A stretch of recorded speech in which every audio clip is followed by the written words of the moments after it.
নমস্কার, আমি ষষ্ঠী চট্টোপাধ্যায়। শুরু করছি লিগাল প্লাস। শরিয়া আদালতের ফতোয়া। শাহজাহান বনাম উত্তরপ্রদেশ 2025 সালে একটি রায় স্পষ্ট করেছে যে শরিয়া আদালত বা কাজী আদালতের জারি করা নির্দেশ বা ফতোয়ার কোনো আইনি বৈধতা নেই। কারণ 2025 সালে শাহজাহান বনাম উত্তরপ্রদেশের মামলায় সুপ্রিম কোর্ট স্পষ্ট নির্দেশ দিয়েছে। সুপ্রিম কোর্ট জানিয়ে দিয়েছে যে এই শরিয়া আদালত বা কাজী আদালতের জারি করা ফতোয়া বা নির্দেশের কোনো আইনি বৈধতা নেই। এই রায় অনুযায়ী শরিয়া আদালত কোনো বাধ্যতামূলক বিচার বিভাগীয় কর্তৃপক্ষ নয় এবং শুধু তাই নয়, তাদের ফতোয়া ভারতীয় আইনের ঊর্ধ্বে কখনোই হতে পারে না। আর কি বলেছে না, এই মামলার পরিপ্রেক্ষিতে আরও বেশ কিছু বিষয় উত্থাপন করেছে সুপ্রিম কোর্ট। তাদের রায়ের মূল বিষয়বস্তু যেটা বলা হয়েছে যে আইনগত বৈধতা নেই, অর্থাৎ দেশের শীর্ষ আদালত বলার চেষ্টা করেছে যে পুনর্ব্যক্ত করেছে যে শরিয়া আদালত বা কাজী আদালত বা দারুল কাজার মতন ধর্মীয় সংস্থাগুলোর কোনো আইনি স্বীকৃতি বা প্রয়োগযোগ্যতা নেই। এবং ব্যক্তিগত মতামত হিসাবে সুপ্রিম কোর্ট এটাও বলেছে যে ফতোয়াগুলো শুধুমাত্র ব্যক্তিগত মতামত হিসাবে বিবেচনা হতে পারে, যা মেনে চলা একেবারেই বাধ্যতামূলক নয়।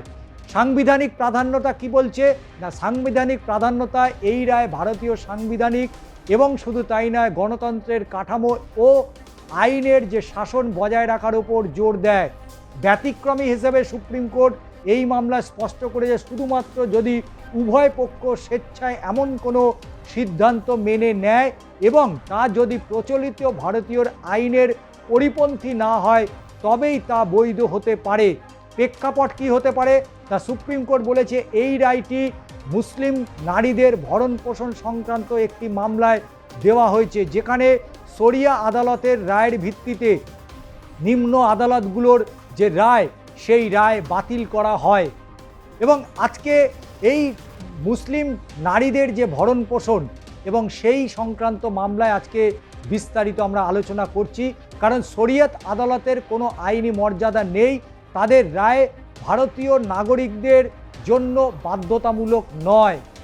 সমান্তরাল বিচার ব্যবস্থার জন্য AIMPLBর চাপ প্রত্যাখ্যান করার সময় সুপ্রিম কোর্ট ঠিক কী বলেছে সেটাই আজকের ভিডিওতে আমরা সম্পূর্ণটা তুলে ধরব। কেমন লাগছে অবশ্যই আপনারা জানাতে ভুলবেন না।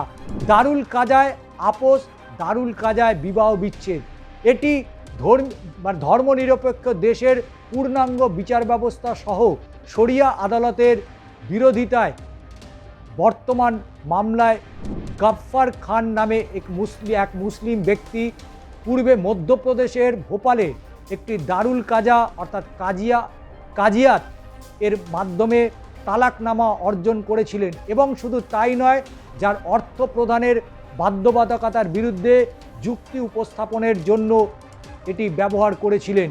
তবে সুপ্রিম কোর্ট স্পষ্ট করে জানিয়ে দিয়েছে যে এই ধরনের ফোরাম ভারতীয় আইনের স্বীকৃত নয় এবং শুধু তাই নয়, তাদের ঘোষণা আইনত বাধ্যতামূলক একেবারেই নয়। উল্লেখযোগ্যভাবে যেটা বলা যেতে পারে, আমরা দেখেছি যে 2002 সালে যখন তারা বিয়ে করেন তখন এই দম্পতি তাদের দ্বিতীয় বিবাহে ছিলেন। স্বামী সীমান্তরক্ষী বাহিনীতে কর্মরত। এই দম্পতি দুটি সন্তান ছিল, তবে পরে তাদের দাম্পত্য জীবনে তিক্ততা বেড়ে যায় এবং 2005 সালে স্বামী ভোপালের কাজী আদালতে বিবাহ বিচ্ছেদের আবেদন করেন এবং 27শে নভেম্বর 2005 সালে একটি আপোস নিশ্চিত করেন এবং এর অধীনে তারা দুজন একসাথে থাকতে রাজি হন। তবে এটাও দেখে নিতে হবে এই মামলায় তাদের বিবাহ আরও ভেঙে যায়, কারণ শাহজাহান নামে ওই আবেদনকারী এবং মহিলার দাবি যে তার স্বামী তাকে মারধর করেন এবং যৌতুক দাবি করতেন, যার মধ্যে একটি মোটরসাইকেল এবং শুধু তাই নয় 50,000 টাকাও ছিল। তিনি আরও অভিযোগ করেন যে গাফফার খান 2008 সালের মে মাসে তাকে এবং তার সন্তানদের বাড়ি থেকে বলপূর্বক বার করে দিয়েছিলেন। পরবর্তীতে স্বামী আবারও বিবাহ বিচ্ছেদের আবেদন করেন এবং সর্বোপরি কী হলো না 2008 সালের সেপ্টেম্বর মাসে ভোপালের দারুল কাজা বা কাজিয়াত আদালতে। তবে এরই পরই সেই মুসলিম মহিলা পরিবার তারা পারিবারিক আদালতে নিজের জন্য 5,000 টাকা এবং তাদের 2 সন্তানের জন্য 1,000 টাকা করে ভরণ পোষণের জন্য আবেদন জানিয়েছিলেন। পরবর্তীতে কি হলো না আদালত কেবলমাত্র সন্তানদের জন্য এই ভরণ পোষণ দেওয়ার পাশাপাশি তারা সিদ্ধান্ত নেয়, কারণ মহিলা স্বেচ্ছা তার বৈবাহিক যে বাড়ি ছেড়ে যাওয়ার সিদ্ধান্ত নিয়েছিলেন। আদালত এই মামলার পরিপ্রেক্ষিতে আরও বলেছিল যে যেহেতু এটি আবেদনকারীর মহিলার দ্বিতীয় বিয়ে, তাই যৌতুক দাবির কোনো প্রশ্নই ওঠে না। বিষয়টি পরবর্তীতে আমরা দেখেছি যে এলাহাবাদ হাইকোর্টে পৌঁছে যায় এবং যা উদ্বেগজনকভাবে পারিবারিক আদালতের রায় বহাল রাখে এবং এই বলে যে মহিলা বিচ্ছেদের কোনো যুক্তিসঙ্গত কারণ নেই এবং পারিবারিক আদালতের যে পর্যবেক্ষণ সেই পর্যবেক্ষণ বিকৃত ছিল না। কিন্তু সুপ্রিম কোর্ট কি বলেছিল না 2025 সালে সুপ্রিম কোর্ট এলাহাবাদ হাইকোর্টের সেই সিদ্ধান্তকে বাতিল করে দেয় এবং স্বামীকে যে আবেদনকারীকে ভরণ পোষণ প্রদানের নির্দেশও পর্যন্ত দিয়েছিল। এই মামলায় সুপ্রিম কোর্টের যে বেঞ্চ সেই বেঞ্চ জানিয়েছিল, বেশ কয়েকটি পর্যবেক্ষণ পর্যন্ত দিয়েছিল, যা শরিয়া আদালত এবং সমান্তরাল বিচার বিভাগ হিসেবে কাজ করার অনুরূপ ইসলামী সংস্থাগুলির যে আইনি মর্যাদাকে অস্বীকার করে।